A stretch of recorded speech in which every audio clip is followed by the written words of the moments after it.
जी हाँ दोस्तों, अब हम देख रहे हैं प्रश्न नंबर 3 में। ये 3 अंक के प्रश्न है। चैप्टर नंबर फर्स्ट में हम देख रहे हैं, जब लोहे की कील कॉपर सल्फेट के विलयन में डुबोया जाता है तो विलयन का रंग क्यों बदल जाता है। देखिए बेटा, पहली बात तो देखिए, अगर मान लीजिए एक हमारा सोल्यूशन है। अब सोल्यूशन में मान लीजिए हमने डाला है कॉपर सल्फेट। जी हाँ, कॉपर सल्फेट हम इसमें डाले हुए हैं। अब इसमें क्या करते हैं, एक कील डालते हैं, लोहे का एक कील इसमें डाल देते हैं। तो लोहे का कील मतलब आयरन को हम इसमें डाल दिए। अब जब इसमें क्रिया करता है तो क्या होता है, इस कॉपर के जगह में आयरन रिप्लेसमेंट हो जाता है। इसके वजह से ये कॉपर जो है अलग हो जाता है और सल्फेट के साथ आयरन सल्फेट जो है इसमें जुड़ जाता है। आयरन सल्फेट इसमें क्या हो जाता है बेटा, जुड़ जाता है। इसके वजह से जो है ये रंग पहले नीला था, ये पहले क्या होता है, नीला रहता है, तो ये बदल जाता है लाल रंग, ये हरा रंग में, सॉरी, हरा रंग में ये बदल जाता है। तो इस कारण से ये हो जाता है। तो यहाँ पे लिखा भी है कि जब लोहे की कील को कॉपर सल्फेट के विलयन में डालते हैं, ठीक है, तो लोहा जो है कॉपर को रिप्लेसमेंट कर देता है, इन्हें विस्थापित डिस्प्लेसमेंट कर देता है और वहाँ पे अपना खुद का जगह बना लेता है, जिसकी वजह से पहले वो नीले रंग रहता है, फिर वो लाल हो जाता है। समझ में आ गया। नेक्स्ट प्रश्न है प्रश्न नंबर 4। आलू की चिप्स निर्माता चिप्स की थैली को नाइट्रोजन से क्यों भरते हैं। तो देखिए, आपको भी पता होगा कि चिप्स है, चिप्स का जो आप पैकेट वगैरह खरीदते होंगे जो भी है, तो आप उसमें देखते होंगे उसमें क्या होता है, कुछ उसमें गैस भरी रहती है। अब उसमें गैस भरी रहती है तो आप क्या करते हैं, उसमें गैस, किसी चीज़ को भी अगर चिप्स आपका गैस निकली हुई है तो उस चिप्स को नहीं लेना चाहिए। चलिए, इसका क्या कारण है। तो देखिए, इसमें है नाइट्रोजन गैस कम सक्रिय होता है। क्या होता है, जो नाइट्रोजन होता है ना, वो ऑक्सीजन के समय कम सक्रिय होता है, जिसकी वजह से वो किसी से क्रिया नहीं करता जल्दी से, और जिससे कम सक्रिय युक्त भी कर देता है उसे, जिसके उपचयन ना हो सके, उसका मतलब खराब ना हो सके, वो उपचयन क्रिया रोक देती है। उपचयन मतलब ऑक्सीजन का रिमूव नहीं होगा, ऑक्सीजन जल्दी खत्म नहीं होगा, मतलब उसका हटना नहीं होगा। अब आलू के चिप्स निर्माता इसी कारण से नाइट्रोजन गैस इसमें भर देते हैं। ठीक है, नेक्स्ट प्रश्न अपन देखेंगे। तो इसमें 5वें नंबर में क्या दिया गया है कि संतुलित रासायनिक समीकरण क्या है। रासायनिक समीकरण संतुलित करना क्यों आवश्यक है।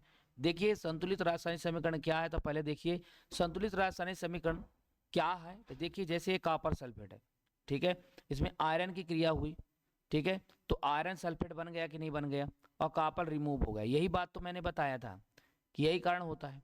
तो ये कॉपर आयरन इसी तरह से होते हैं, इसी कारण से जो है रंग बदलता है।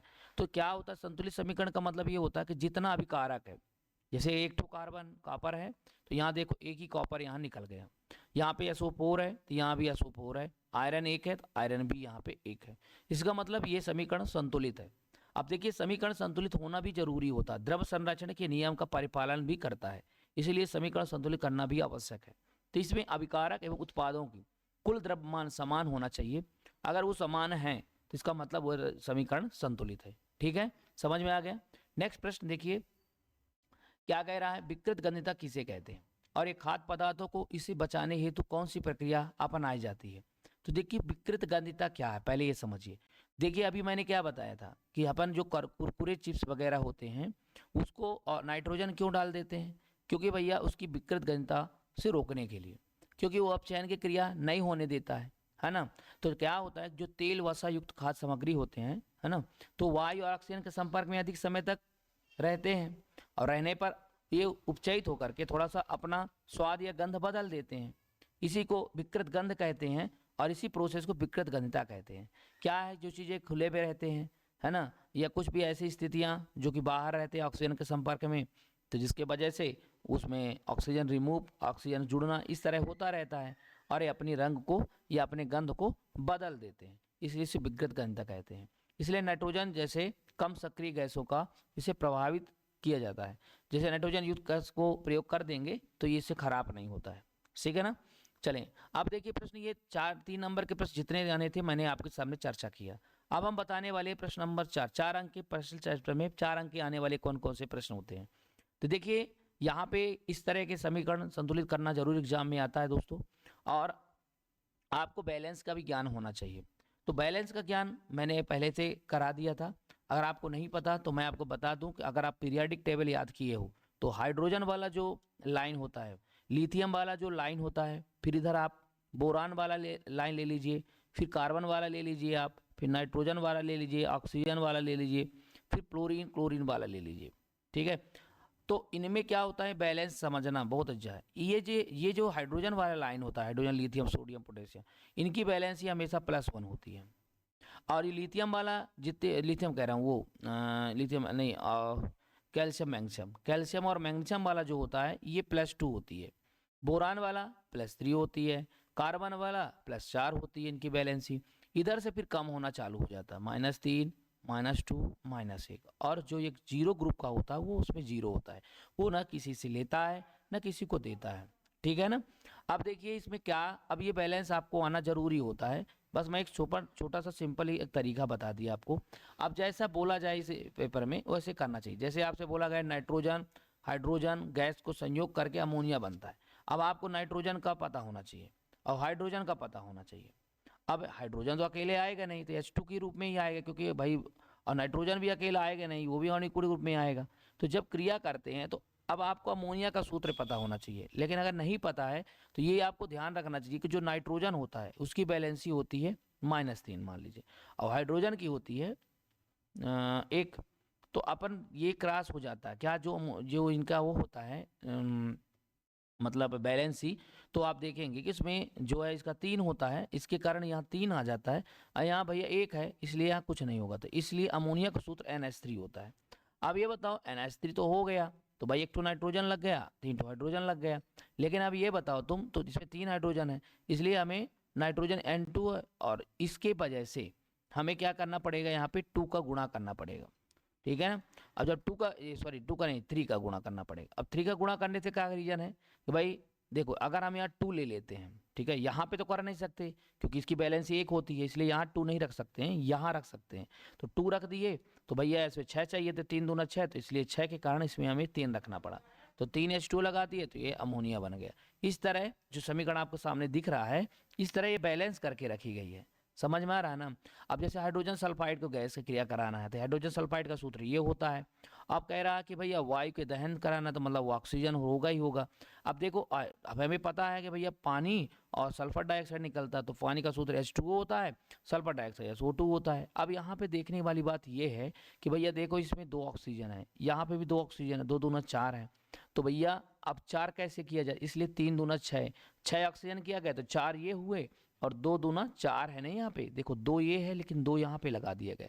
तो जितना आपको बैलेंस करना देखना पड़ेगा कि जितनी चीजें यहाँ पे है वो चीजें उतने ही निकल रही हैं। ठीक है, तभी तो बैलेंस संतुलन समीकरण कहलाता है। इसी तरह से जितना भी दिया, एल्युमिनियम सल्फेट के साथ अब क्रिया, तो एल्युमिनियम सल्फेट का सूत्र याद होना चाहिए आपको। बैरियम क्लोराइड का सूत्र आपको याद होना चाहिए, तो एल्युमिनियम क्लोराइड बनता है, बैरियम सल्फेट बन जाता है। इस तरह पोटेशियम का वाटर के साथ क्रिया कराते हैं, तो पोटेशियम हाइड्रोक्साइड बन जाता है और वाटर हाइड्रोजन गैस निकलती है। तो जितना भी ये आपके सामने रिप्रेजेंट किया गया है, ये आपको पता होना चाहिए। ठीक है, अब नेक्स्ट का बात करते हैं। देखिए प्रश्न नंबर 2 जो 4 नंबर के आ सकते हैं, वो ये होता है कि जैसे कि निम्नलिखित भौतिक परिवर्तन तथा कौन रासायनिक परिवर्तन है। जैसे पेट्रोल का वाष्पीकरण, तो देखो दोस्तों, पेट्रोल आप किसी चीज में रखिए और कुछ देर बाद देखेंगे पेट्रोल नहीं रहेगा, गायब हो जाएगा, इसका मतलब ये भौतिक परिवर्तन है। ठीक है, LPG का दहन, देखो बेटा LPG में क्या होता है ना, हम LPG को देख पाते हैं, है ना, बस इसमें एहसास है कि गैस निकल रही है, गंध है उसमें और वो जल रही है। तो कहीं ना कहीं भैया ये भौतिक में नहीं आएगा, ये रासायनिक परिवर्तन में आएगा। क्या आएगा, रासायनिक परिवर्तन। ठीक है ना।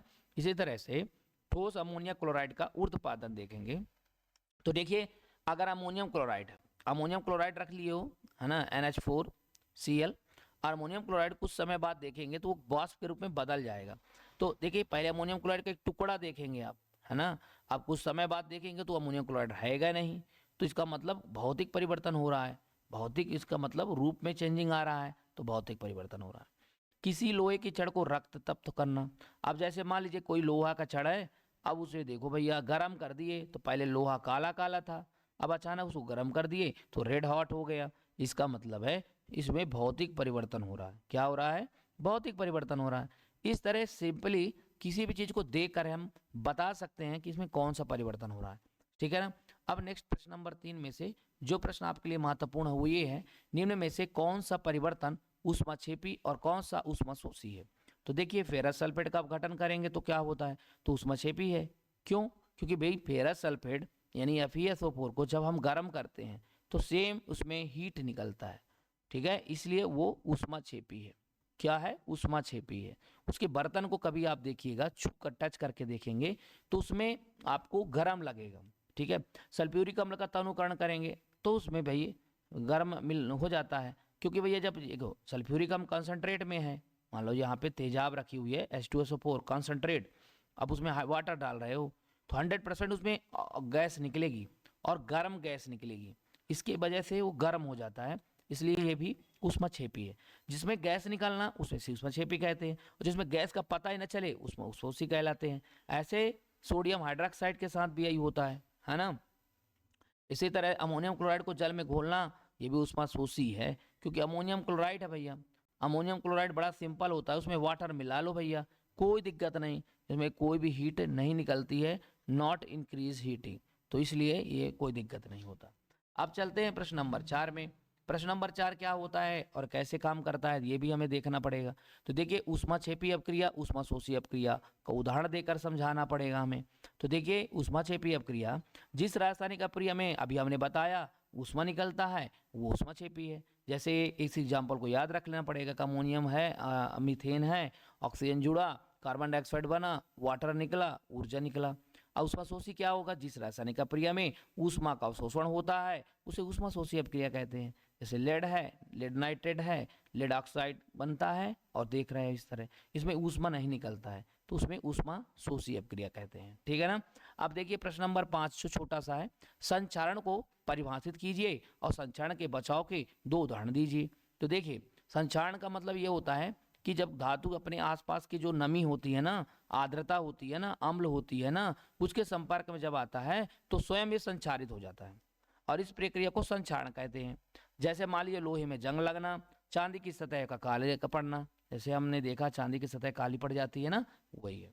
अब नेक्स्ट प्रश्न हम देखेंगे, विस्थापन या द्विविस्थापन अपक्रिया में क्या अंतर है। तो देखो दोस्तों, विस्थापन में क्या होता है कि एक स्थान की जगह में दूसरे स्थान का रिप्लेसमेंट होना, है ना, एक तरह से विस्थापन है। लेकिन अगर मान लो क्रिया ऐसा हो जाए कि ये इसके स्थान पे आ जाए और ये इसके स्थान पे आ जाए तो उसे डबल होता है, इसलिए डबल विस्थापन या डबल डिस्प्लेसमेंट या द्विविस्थापन कहते हैं। तो विस्थापन में बस एक ठो होना वो विस्थापन में है, लेकिन जब दोनों का हो रहा है तो यानी द्विविस्थापन है। तो यहाँ पे जो प्रश्न है आपका, ये आंसर आपको मिल गया। अब इसको समीकरण का क्रिया लिखना है तो ये लिख सकते हो आप, ठीक है ना। चले आगे, ठीक है। तो इस तरह का अपन देखें तो चैप्टर नंबर 1 के पूरे क्वेश्चन आंसर हमने आपको सामने रिप्रेजेंट कर दिया। अब इसी तरह से सेकंड के चैप्टर का भी क्वेश्चन आंसर मोस्ट क्वेश्चन करेंगे, लगातार आपको करते रहेंगे और हर सब्जेक्ट को आपको क्लियर करा के देंगे, ठीक है। तब तक लीजिए, थैंक यू।